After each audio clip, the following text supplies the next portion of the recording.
30 male, and I, 26F, got married during COVID. We couldn't have a big ceremony because of restrictions, and unfortunately my family couldn't be present as they live in a different country. With restrictions finally lifted, we decided to have a more traditional ceremony in my home country with my family.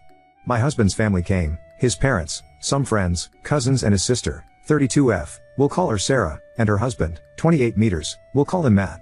Sarah and Matt live on the other side of the US than the rest of the family.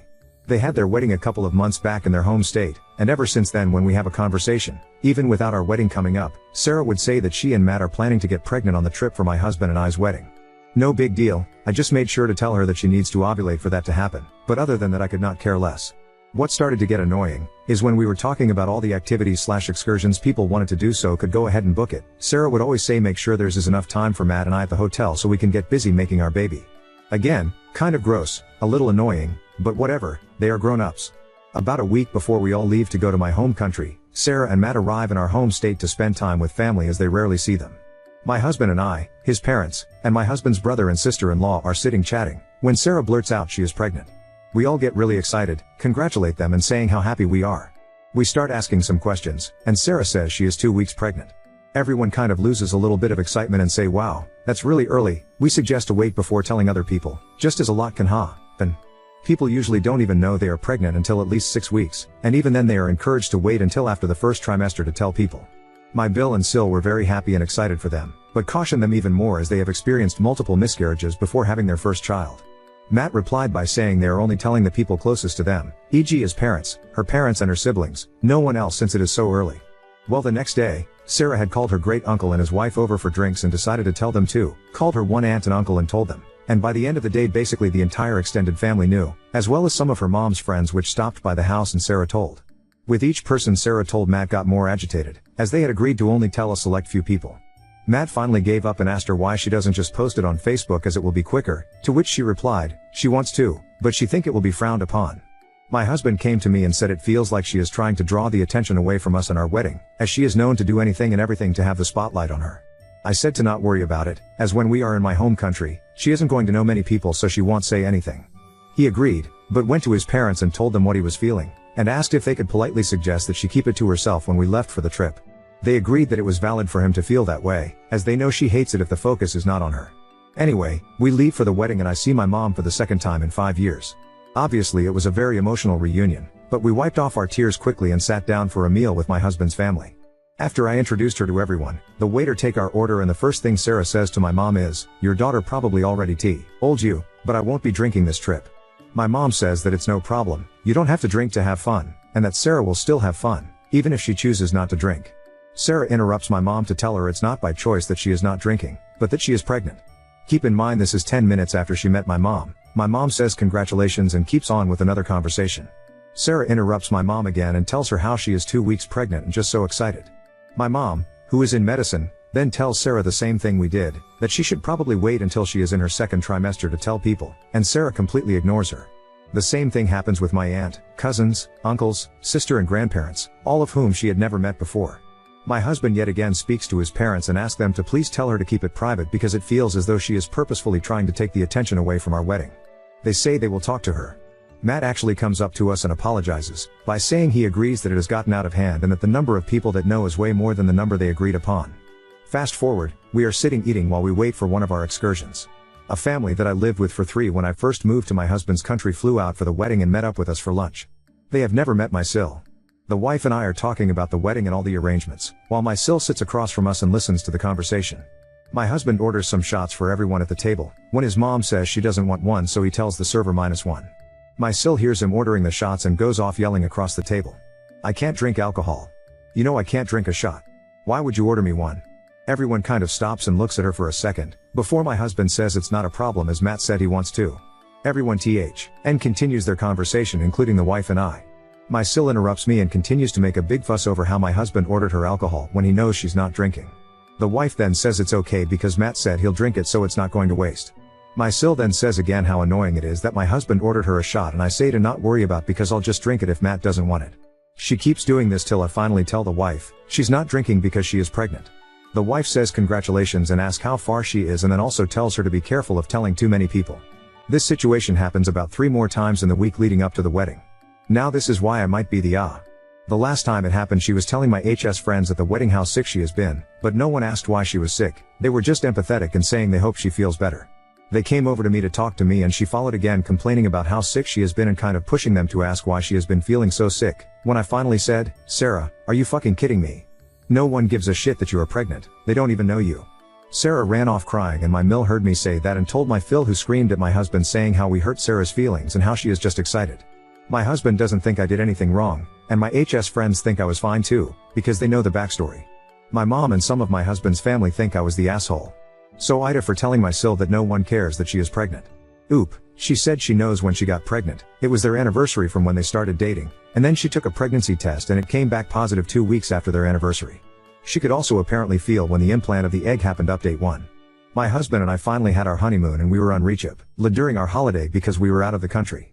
Our whole family knew this before we left and we told them the only way to reach us in emergency was to call the hotel. We knew Sarah was going in for her appointment while we were away and we told her we would call her as soon as we got back home. My husband and I was out one day for the whole day from the hotel doing activities, and when we got back we found a note on our room to say we have to go to reception. Once we got to reception, the person told us we had 7 missed calls from family and gave us a number to call. We didn't know who called or what about, but we thought it was an emergency. We called the number and it was Matt. He was very confused and asked why we were calling him on our honeymoon and asked if we were okay. We said that the hotel said this number called 7 times and asked him if everything was okay. Matt said everything was fine but Sarah wanted to talk to us. Matt called Sarah over and she asked us how we were having fun, etc. But we just wanted to know what was going on because we were so worried. Sarah said she went to the doctor and got some news. We asked her if everything was okay, because she kept not saying anything and we could hear her and Matt whisper to each other. We heard Matt say to her, "Did you seriously call the hotel 7 times to tell them this? It could have waited." Sarah finally gets back on the phone and said that the doctor said she was going to have twins. We said congratulations and asked if there was anything else. We thought it was an emergency. She said no, she just wanted to share the news because she is so excited and scared and she couldn't hold it in. She said she also called my mom and told her, "Tie our friends on social media." My husband and I both just said we were very happy for them but really didn't want to be bothered again if it was not an emergency. Sarah said we were being very rude and she just wanted to share the good news. We hung up because we had to get ready for dinner. When we got back into the US, my in-laws picked us up from the airport and were asking us if we spoke to Sarah. We said yes. She said she was having twins and we were very excited for them. My Phil then said Sarah told them we were extremely rude to her and Matt and we were dismissive and hung up the phone.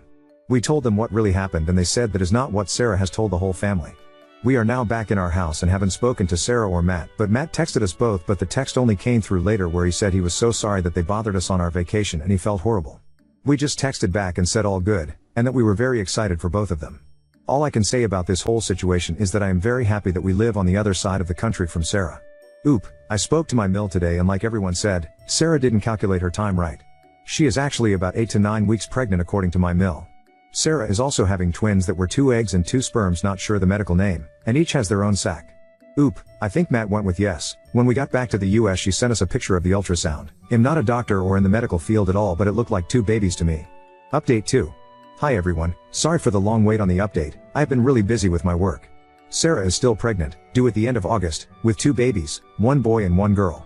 My husband, Sarah's brother, and I have started to try and have a family of our own, no success yet, but we are not worried, it only 2 months. When we were in my country, we were buying artwork and small furnitures from my country to put in the nursery of our future baby to have my culture too. Sarah and her husband bought some things too for their house and because she was pregnant for the baby. My mom was on the town with Sarah one day when we did a trip they didn't want to do and bought some things for you, and told Sarah it's for the nursery for our future baby. When Sarah heard what our idea for our nursery was with my culture, she decided she wanted her nursery to be like that, and bought almost everything we bought. We didn't say anything because we thought she was just buying for her house and for friends, souvenirs etc. Some time passed after everything happened at the wedding and the honeymoon, and Sarah called me to see if I can go to a store where we live and look at some baby things for her, because they don't have that store. I said yes and spent almost 2 hours with her on the video call showing her things, taking pictures, and saying we can get it and mail to her if she needs anything, so we were on good terms. Then a week ago she posted on IG her nursery in progress and it was exactly what I said I wanted. The theme isn't something very common, but it's my culture. Think like dragons for China, or geisha for Japan. Very big part of the culture, but not usually a baby theme. I saw it and got mad, showed it to my husband and he was mad too, but said let's just give it a few days, and then talk about it again, and then we can decide what to do. I said okay.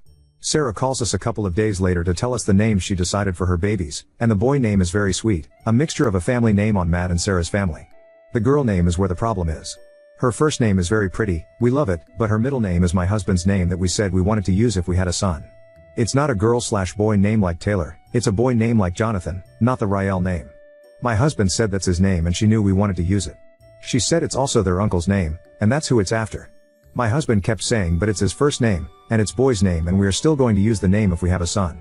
This is where Sarah loses her mind. She gets so mad and starts yelling that cousins cannot have the same name and she chose it first, and my husband, D, just says it's my name. Finally Sarah just hangs up after she said she thought my husband would be happy that she is naming the baby the same name as him. Again we give it a couple of days and then I had a talk with my husband and said I am still very upset about the theme and it feels like Sarah always gets what she wants, no matter what other people think, feel or are affected. I told him it's like the camel's back broke from all the straw, over the last years. I told him I was going to call Sarah and tell her how I feel and just talk about it. He said okay, but told me to wait one more day so I am not very angry when I call. I called my mom and told her what I told my husband, and she was furious. She pointed out that Sarah also showed me and my husband things she thought would look good in our nursery with the theme we said we wanted, so she knew exactly what we wanted to do. I took a couple of hours to get my brain ready and called Sarah to talk to her about it.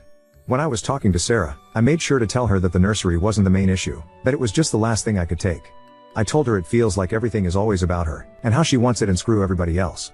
I said it's almost 4 years of that, and the nursery was the last straw. I made it a point to talk to her nicely, not raise my voice and use kind words. She went off. She said a nursery theme isn't something you can own, and that I actually copied her. I told her it's my culture so I don't know how that works. She called me such bad names and cursed me out, and I told her if she doesn't stop, I was going to hang up. She kept saying nasty things, and I told her again, and she kept going, so I hung up after I told her to lose my number and not contact me ever again. I haven't had any other contact from her, and my husband either. It feels like a weight of my shoulders. I wish her the best but she cannot be a part of my life if she is acting like this. I also removed her from all socials. So that's that, Sarah and me are done. My husband is low contact, only if she calls/messages him, which is never. Her parents are shocked at me, but I said I'm done. Her mom asked if I'm going to tell Sarah when I get pregnant, and I said no, she is welcome to tell her, and my husband can tell her if she wants, but I am not speaking to Sarah again. Sarah had her shower, and I sent 2 outfits for the babies, because I brought them before the phone call, and she texted in a group chat to say thank you and I just liked the message. I told my husband that if I am home, Sarah is not welcome in my house. That's probably the last update from me. I don't think anything else will happen now that I am no contact. If anything, I will just comment on this post. Now on to second story. Mom stole $300 worth of bridal shower gifts from my sweet grandma, and now I must decide how to handle this potential betrayal. I just found my mom may have stolen $300 worth of presents from me. A little background. My grandma lives in another state. She's a literal saint, she gives without expecting anything back and is really a person you need to protect at all costs because of how sweet she is. Her and my grandfather were the only people who sent us money for our wedding. We didn't expect anyone to help pay for it. We wanted to pay for our own wedding so no one could have a say because unfortunately my husband and I both have very controlling and needs to be the main character moms, and she wasn't sure if she was going to be able to make it to my bridal shower. We'll come back to that in a moment, but she was able to and got me this beautiful dish set that was exactly what I wanted. This morning I get a text GM, I'd like to talk soon please, and I let her know of course I'd love to talk. I always love talking to her but something felt off. She calls me about 2 hours ago and starts talking about how long my husband and I have been married. We are about to celebrate our 5th anniversary. And she says speaking of 5 years ago, your grandfather and I came up to see everyone after Christmas and you and your now hubby weren't able to make it, so I had given your mom a bunch of gifts for you and let her know this is for your bridal shower since I wasn't sure if I was able to make it. I obviously did make it to your bridal shower and got you the dish set you wanted. Well, about 6 months to a year ago when I was up visiting and was talking with you and your mom, I asked you did you get all those gifts I got you, and you said what's gifts, and your mom said I'll tell you about it later, and now I'm pissed off wondering if you even got any of it. Now I'm pissed once I find out it's like $300 worth of stuff and it's been 5 years, so how can I really tell what is from her or not? She told me she had a list and the brand and I let her know I'd go home and look through my kitchen stuff. Then she says the most heartbreaking thing, I never expect a thank you for anything I do and I knew you were doing a lot with planning your wedding and all that stuff, but when I didn't get a thank you I was surprised, and that's why I asked. I told her that if I've never said thank you to a gift she's given me then I am truly sorry because she's helped me out so much in my life and I'm truly grateful for her. She told me talking to you makes everything better and we told each other we love you and miss you, and that was the end of the conversation. So now I have the list and I'm going to look at home at all my stuff, but the advice I need is what should I do if I'm missing things? Do I confront my mom? Do I let grandma confront mom? Should I let it go because it's been 5 years? I don't know what to do. Also, I wouldn't be surprised if my mom stole it, re-gifted it or did something with it. My grandma sent my husband and I matching perfume and cologne, and my mom only gave me the cologne and said she couldn't find the perfume, plus there's a lot more I could get into, but that would take a lot of post, and thank God I've gone to therapy for my childhood. Lol loop. Hello everyone. I just got home from work. I'm going to be going through the list and my kitchen stuff. If I don't fully update tonight I will at least update tomorrow. It's a longish list and I have a lot of stuff lol. Also grandma doesn't want to start problems, her text to me exactly Linux for dishes, bowls maybe more. I think I did a frying pan and a Kate Spade cool pot with a lid for like spaghetti sauce. I didn't bring it up to make probs. I only wanted you to know me and Pops did this for you both. 5 years long time, I'm not even sure what we gave except some stuff. Update 1. A lot of people asked why grandma didn't give them to me directly. She lives out of state and they were for my bridal shower. She wasn't sure if she'd be able to make it and gave them to my mom to give to me, so it's a surprise. Grandma is not mom's mom, she's grandma on my dad's side. Grandma bought this stuff 5 years ago, so she doesn't exactly remember everything and doesn't have the receipts. Also, a lot of you asked if my mom has done shady stuff like this before. To my knowledge she hasn't stolen anything before from me or anyone. The perfume she could have kept, but she also could have very well lost it due to having a disorganized house. I have a very interesting relationship with my mom. I don't really see her too much. I talk on the phone with maybe once or twice a week. That might take another post to get into all that. Now to the update. So when I got home last night I started going through my stuff in the list. I did find about 4 to 5 gifts that were on the list, not at all equaling to the full $300. Grandma was happy to see that I at least got some of the gifts. She now will just send anything directly to me. A lot of you want me to confront my mom, but I'm unfortunately not going to. Grandma doesn't want to start any problems and just wants to keep the peace. I usually have no problem calling out my mom on her bullshit, and if this was just between her and I would 100% press her. But since grandma has asked to not start problems, I will respect her wishes. She truly is the sweetest lady and deserves the world. And my husband and I think either my mom kept them to re-gift to other people or kept them for herself. My mom is the kind of mother who gets jealous of her daughters and wants to live vicariously through them. Sorry if this wasn't some badass. I confronted my mom and got justice. Update. I gotta respect grandma's wishes. Edit. The gifts I found, I do remember my mom giving them to me. I just don't remember if she said they were from grandma and grandpa and what they were for. I found 4, maybe 5 out of the 19 listed in grandma's list. Oop. That's a great idea. Oop. Definitely not majority, only a few. I guess the store she went to was having a big sale or like a going out of business sale, so she bought a lot of stuff.